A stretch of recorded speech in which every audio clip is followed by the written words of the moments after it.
baraza baratwamagana hapo gusa ubwo noneho tudemara nyine kugeza Yesu rero abahumugisha kubwo kudukunda kubwo kumubare nibyo kuko ntabwo mwibeshya afite igikundiro kandi yafite Imana muri we. Yesu abahumugisha n'ahandi hose dukunze muri Canada byose yarakoze cyane. Imana imuha imbaraga, narabibonye nanjye ko ari Imana yamuhaye imbaraga mu mirwa mu maprovinsi nkangahe hose akora mu buryo bw'imbaraga. Ndashima Yesu rero kandi namwe ndabashimiye kandi ijambo nabasigira namwe rirahari mu Bakorinto 15 ba mbere mu mirongo yaho ngira ngo nene yaje mbere kuri 57 kagira uhasoma ndibasigire nanjye kandi icyifuzo cyane tuzamushobora sendere abambere kwezi ibice 15 rero kuri semase cy'ubundi mukomeze kagira uhasoma.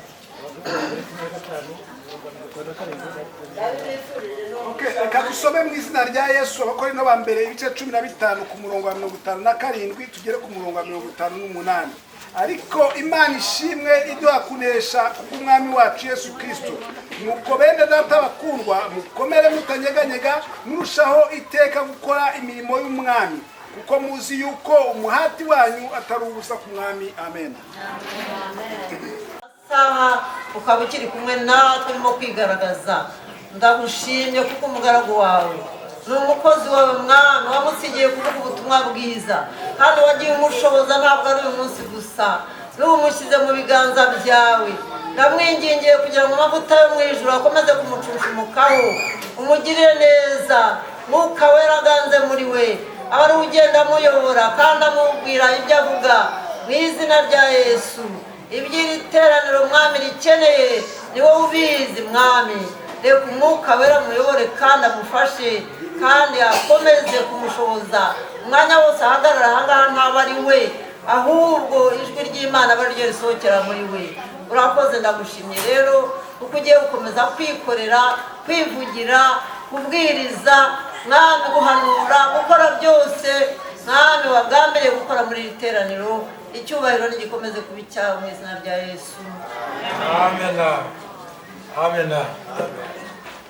Haleluya. Amen. Karakora nako. Haleluya. Amen.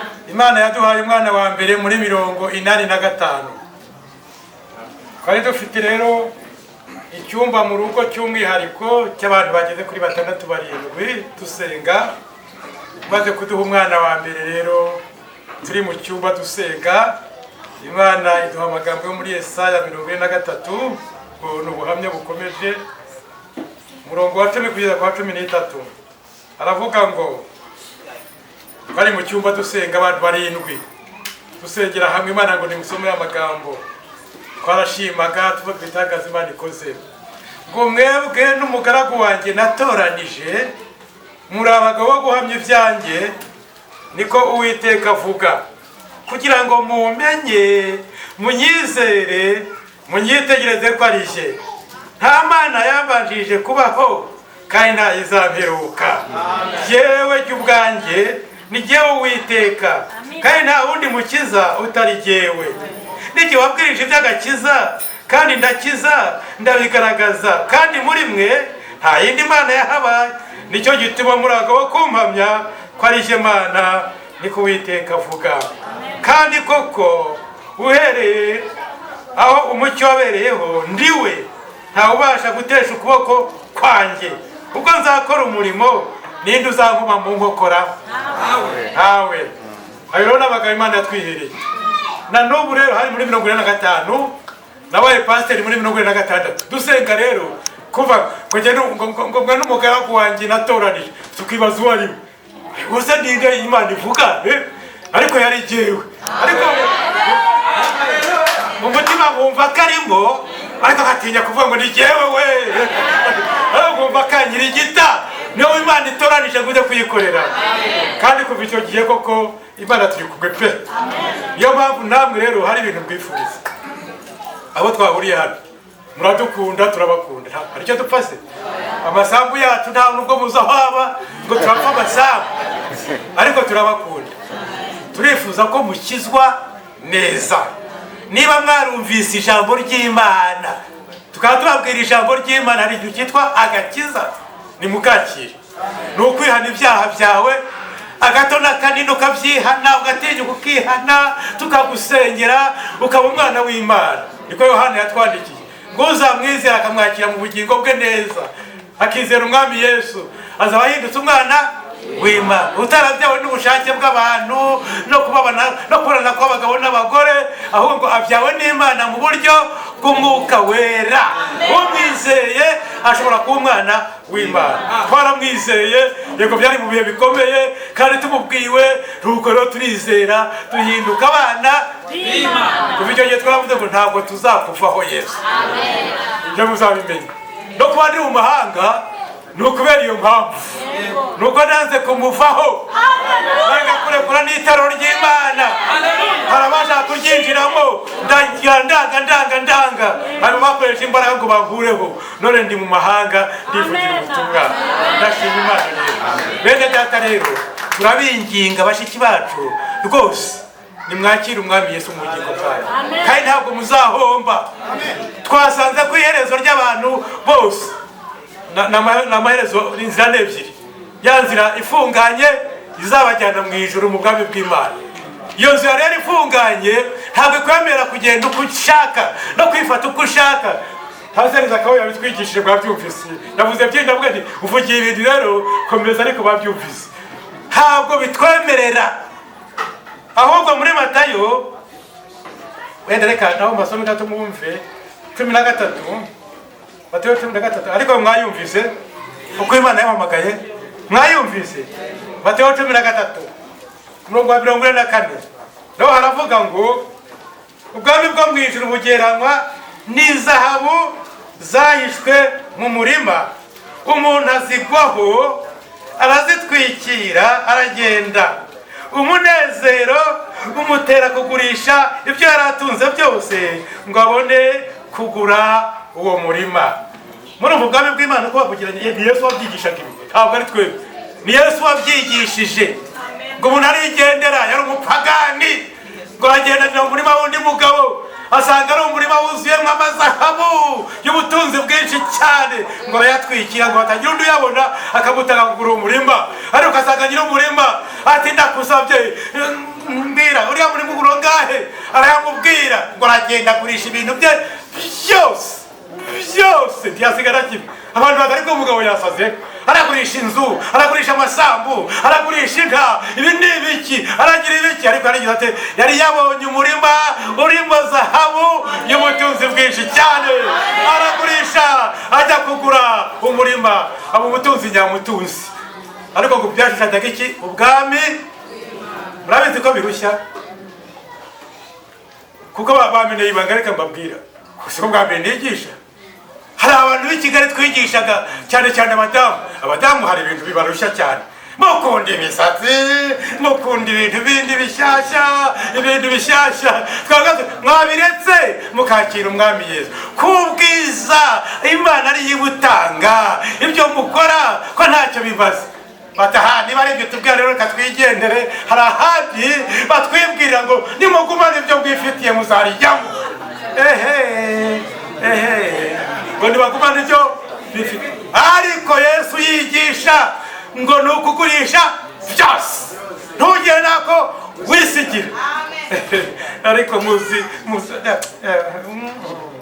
umva Petero ko atwandikiye bagore badamu bashiki banjye bwe umva ko Petero yatwandikiye Petero wa mbere ibice 3 mwumva ukuntu yatwandikiye ibice 3 umurongo wa mbere ntibujya buri mbere nibasiye mwe menyere ntabwo bibasiye ngo muri iyo minsi bazabanga ariko hariya batwigisha ibikomeye nimureke twigende tujya kwishakira batwigisha ibyiza bituryoheye mu matwi ariko nyabuneka turabakunda n'ukuri ntabwo ari ukubarushya si ukubavuna ni ukugira ngo muce inzira ibajyana mu bwami bwa data kandi muzagereyo amahoro umva namwe hari n'abagabo ndabagarukaho ngo namwe bagore nuko mugandukire abagabo banyu kugira ngo nubwo abagabo bamwe batumvira ijambo ry'Imana bareshywa n'ingeso nziza z'abagore babo, nubwo baba ari nta jambo bavuze, babonye ingeso zanyu zitunganye zifatanije no kubaha.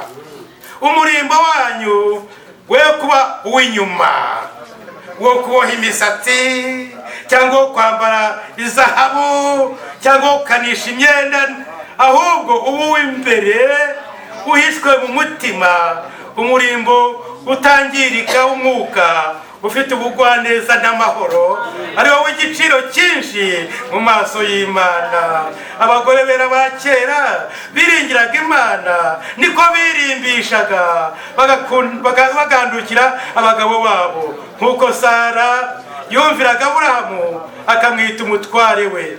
Namwe muri abana b'uwo namukora neza, ntimugire ubwoba kubahamura. Imana idufashe cyane.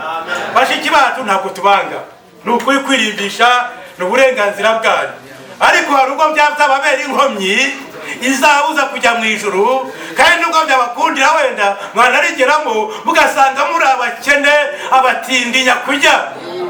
Mwari muzi ko n'imirimo yacu ngo nitugera mu ijuru n'abemeye kwinjirayo n'imirimo yacu izapimwa, abantu bagahembwa bakurikije imirimo bakoze bakiri muri uyu mubiri. Hari abazagira ngo bamenye ngo nk'abantu bavuye mu muriro nta kantu bajyanye, ari abakene mu bwami bwa Data. Abajya ngo nibura tuzaba twariginjiyemo, ni byiza nabyo, ariko turyinjiyemo ukana mu butunzi nk'abandi bakazakwambika inyenyeri z'abanesheje, byaba bigutwaye iki?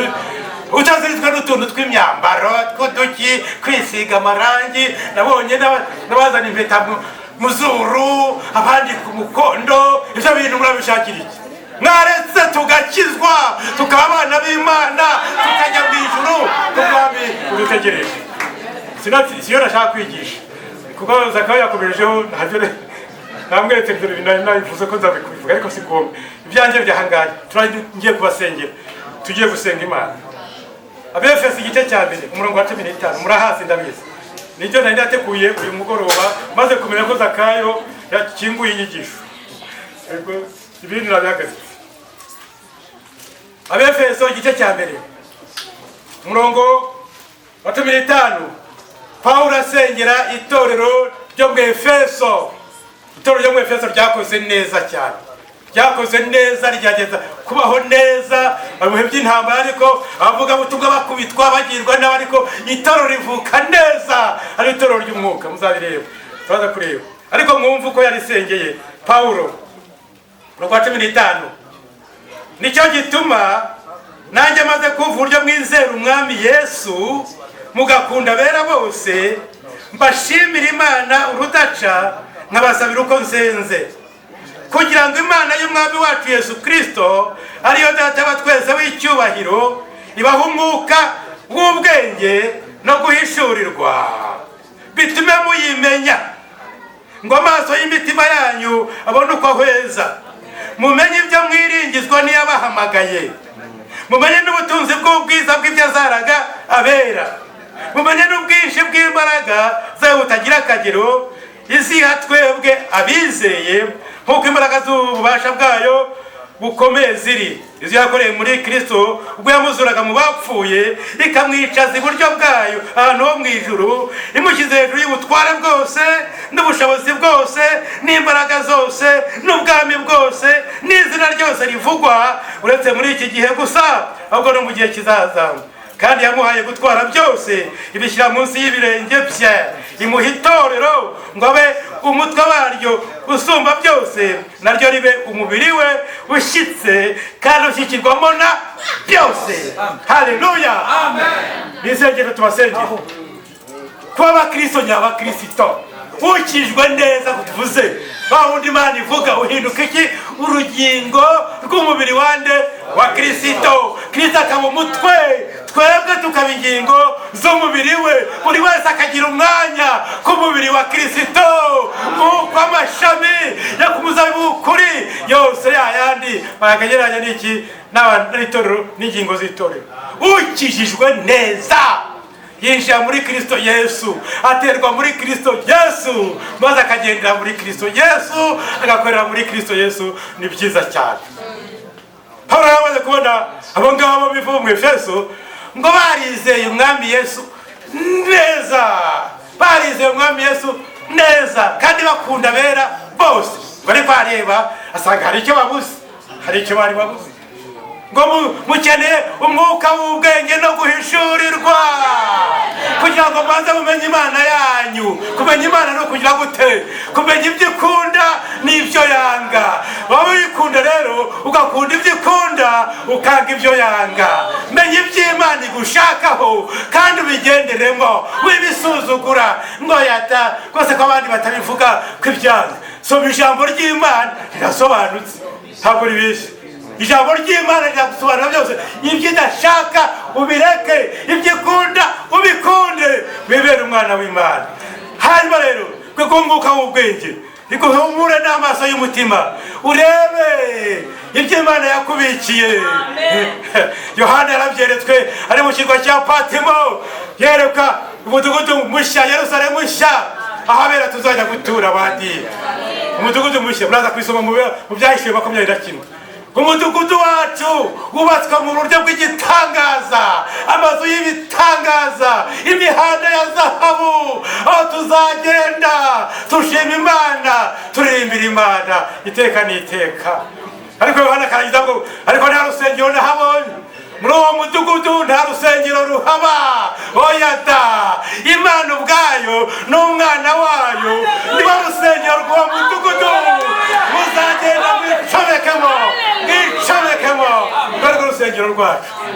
Murabizi neza erego tubikiwe byinshi. Hari ababisuzuma ntibamenye ibyo Imana itubwira. Hari ubwiza, niyo mibiri mwambaye siyo muzajyana. Muzajyana imibiri meza nk'ubwo bwiza bwo mu ijuru. Twese nibyo tuzatumize ko erega ubu ngubu turi abana b'Imana, ariko ko tuzaza ntabwo kurerekanwa, ariko Yesu niyerekanwa muzareba. Haleluya, tuzasa nawe ko tuzamureba uko ari. Bene data, iri sengesho ndaribasengera ngo muhumuke amaso murebere urwo rurembo, ibyo mubikiwe, amazu yanyu meza. Hari benshi bahatana n'ahangaha, nabibonye muri Canada, muri Amerika, bakora imirimo nk'itatu babyita ko za shift nk'itatu ngo bayayore. Batangiye kugura amazu meza muri za Canada, muri Amerika. Nkababwira ntibasha bene data bwe ibyo bisumwirundaho kwejo bundi mvuna igiye kuvuga tukagenda, muzabisigirane. Mwakwegereye Imana, ubugingo bwanyu bukaba buzima, mukabona imyanya yo gusenga. Kwegera Imana, ibyo murundanya muzabisigirane.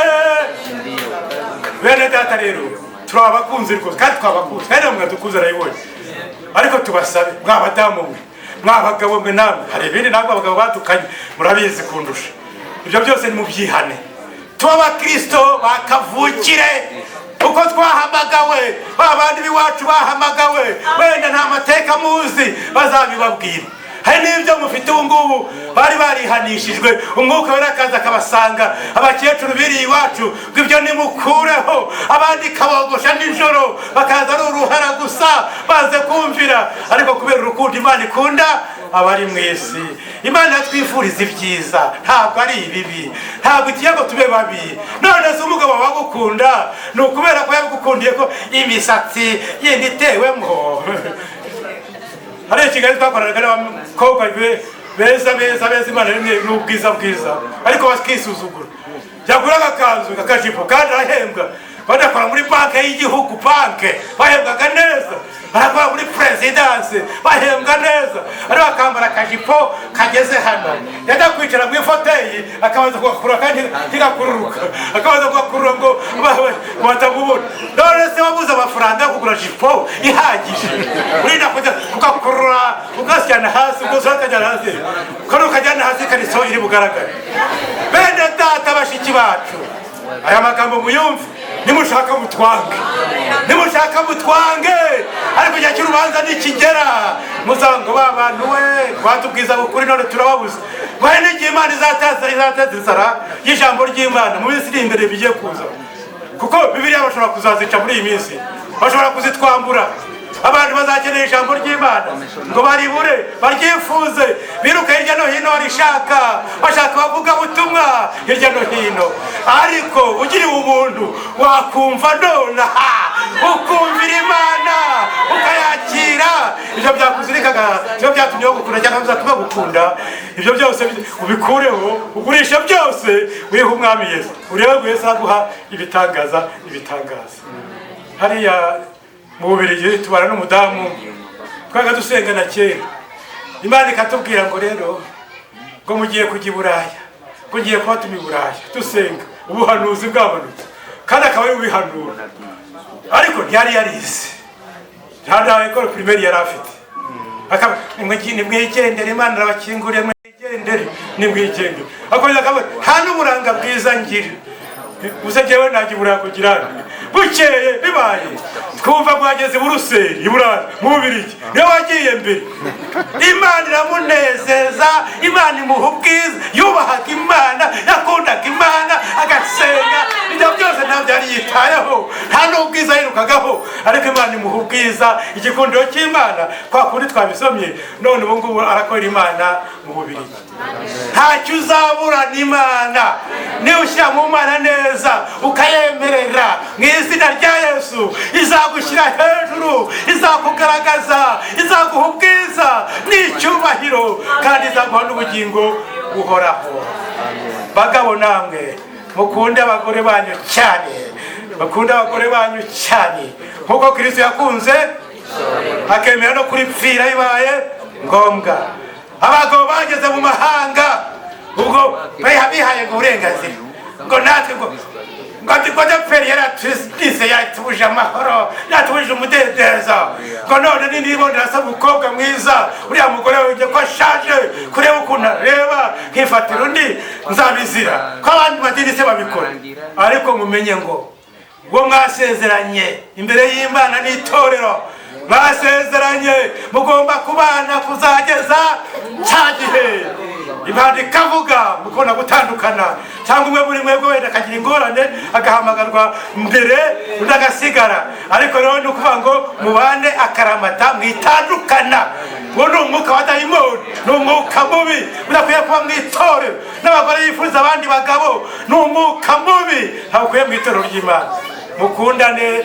mwubahane mugandukirane kandi Imana ibafashe muri byose erega turi hafi gutaha bene data ntabwo uvuze kuguhamagarwa kwacu Imana igiye kuvuga kandi izavuga ngo abapfiriye mu mwami nibo bazabanza kuzuka ngo natwe bazaba bakiriho duhindurwe duhabwe wa mubiri mwiza w'ijuru tuzamuranwe nabo gusagarira umwami mu bicu kandi tuzanezerwa iteka iwacu mu ijuru mumenye ngo itorero rigiye gutaha jye mbirebera mu makuru sigaye nkunda amakuru cyane ha information zinshika nkunda kubona Isiraheli bayihagurukiye bose kuko hari ubuhanuzi muri Zakariya hari ubuhanuzi bwose buvuga ko Isiraheli bazayitera ndetse ngo abagore babo bamwe bakabenda ku ngufu ibyo bizabaho kubera ko abisiraheli baze kwizera umwami Yesu na n'ubu benshi baracyamutegereje ngo Mesiya ntaraza bazahura n'ibyago kubera ko bafite isezerano ry'Imana ngo bizagera igihe Imana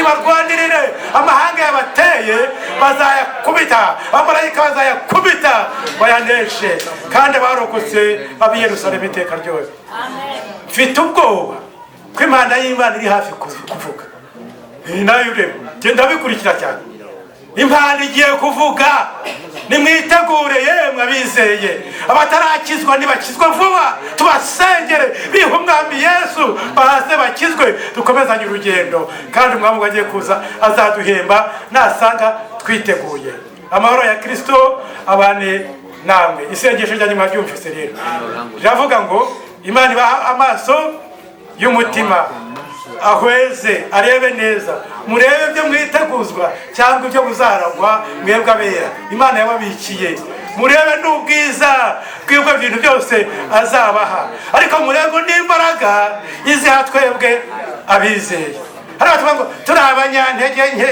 twe ntacyo twakwishoborera turi abanyantege uri muri Kristo Yesu ahabwa imbaraga zikomeye cyane ngo murebe ubwinshi bw'imbaraga iha twebwe abizeye. Izo yakoreye muri Yesu ubwo yamuzuraga mu bapfuye ikamwicaza hejuru y'ubutware bwose n'ibindi byose, uzabona izikora iduha twebwe abizeye ngo tuzigenderemo. Dufite ubutware, dufite ubushobozi. Itorero Kristo ari umutwe waryo, natwe turi ingingo ze. Ngo ubundi butware bwose, ubwami bwose, ibintu byose bindi biri munsi y'ibirenge bya Kristo. Munsi y'ibirenge bya Kristo ni iki? Kristo ni umutwe, ariko abakristo bazima ni ingingo ze. Nuko rero bavuga Kristo ni Kristo ni itorero, ibindi birigabaraga biri munsi yacu mu izina rya Yesu. Tukabiribata. Bene data rero, ni isengesho basengera. Nimuhumuke murebe. Ibyo tubatwira ntabwo ari amagambo y'imfabusa, nuko tubakunda, turabasengera. Nimuze mukizwe neza kandi dukomeze urugero. Ikindi rero twashimiye itorero rya hano, twarishimiye. Bwa mbere batuzaniye ubutumwa, twarabivuze ejo, batuzaniye ubutumwa muri Afurika, bohereza abamisiyoneri baritanga ku bwacu, bamwe ndetse bapfira muri Afurika, batuzaniye ubutumwa bwiza, twabibashimiye. Ariko twongeye kubashimira ko babakiriye bakafungurira imiryango muri rusengero. Twabibashimiye ngo mwinjiremo namwe, mwongere mubane n'Imana, musabane n'Imana, mukorane n'Imana, Imana irushaho kubeza no kubatunganya. Ibyo nabyo twabibashimiye. Ariko nabo twabibukije ko umuriro wa Pentekote muri iyi minsi uri mu kugenda uzima. Nabo turabasengera ngo Imana yongere icane umuriro wa Pentekote na hano muri Finland, mu matorero ya Pentekote na hano. Imana nicane umuriro wa Pentekote. Itorero ritegereze Kristo riri mu mbaraga z'Umwuka Wera, kuko ngo umukwe yarakererewe, ngo akerewe amavuta agenda ashyira mu matara, amatara atangira kuzima. Aje rero mu gicuku bavuze n'urugo nimusohoke musanganire umukwe dore yaje. Bagiye kureba amatara basanga bamwe yazimye, na hose yari yazimye. Ariko abanyabwenge ngo bari bazanye amavuta ku ruhande mu mperezo, babonye yazimye bashyiramo amavuta. Babaswa rero abandi batazi ubwenge cyane bati namwe muduheho dusangire amavuta. Batoyada ntituzi ijoro risigaye tugiye gukesha, ntituzi uko rireshya, tuyabahaye ntiyadukwira twese, mujye kugura. Bagiye kugura rero basanga umukwe yafashe babandi batanu bazi ubwenge, bari bafite amavuta ku ruhande, arabinjiza akinguruye. Twabibabwiye kandi namwe turabibabwiye, turabasira ngo Imana nibaha Umwuka Wera, ariko mubanze mugire mute mukizwe neza.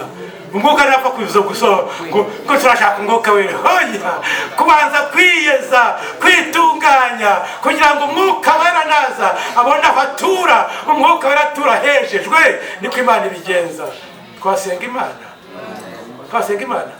Se mwatwumvira icyifuzo cyacu, ni ukubera urukundo tubakunda, kandi si urwacu, ni Imana yarudushyizemo itugira intumwa yayo ngo tuze tubabwire. Simba hano bibwiye gusa, muri Canada narabivuze, muri Suwede narabivuze, no mu Bufaransa narabivuga, no muri Amerika narabivuze, ndacyabivuga. None ngeze mahirwe ngeza na hano. Bene wacu munyemerere rwose mwiyeze mwitunganye, hanyuma Imana ibakoreshe umurimo watumye baheka ikabazana muri iwe. Muranyemerera? Hari abavuga bati tugiye guhaguruka dusenge Imana, tuyisabe imbabazi ko tutahagaze neza, haba tutangira urugendo rushya. Hari abanyemerera se ngo bahaguruke turebe dusenge Imana, twisabire Imana itubabarire aho twagenze nabi. Murakoze bashiki banjye, tugiye gusenga Imana. Abumva twafatanya gusenga ngo basabe Imana imbabazi, bati twifashe nabi, twagenze nabi, utubabarire Imana, tutangire urugendo rushya uhereye none umunsi wa none, kandi twambike imbaraga z'Umwuka Wera kugira ngo zitubashishe kugenda nk'uko bikwiriye. Hari abahari ngo tubasebe bahaguruke dusenge Imana, tubingingire Imana, tubasengere Imana. Barabonetse bakeya. Reka nsabe Pasiteri Zashe yegere hino, hanyuma na mushiki wanjye Betty ngwino nawe muze mudufashe gusengera Imana. Ababishaka bahaguruke tubasengere Imana. Abashaka guhindukirira Imana neza batayiryarya nibahaguruke tubafashe gusenga Imana. Ababishaka muhaguruke tubafashe gusenga Imana. Shidikanya gundira ibyo ushaka ariko byaba byiza uje tukagusengira Imana. Reka mbasabe uje gusengera abahagurutse babishaka.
kandi turi kugenda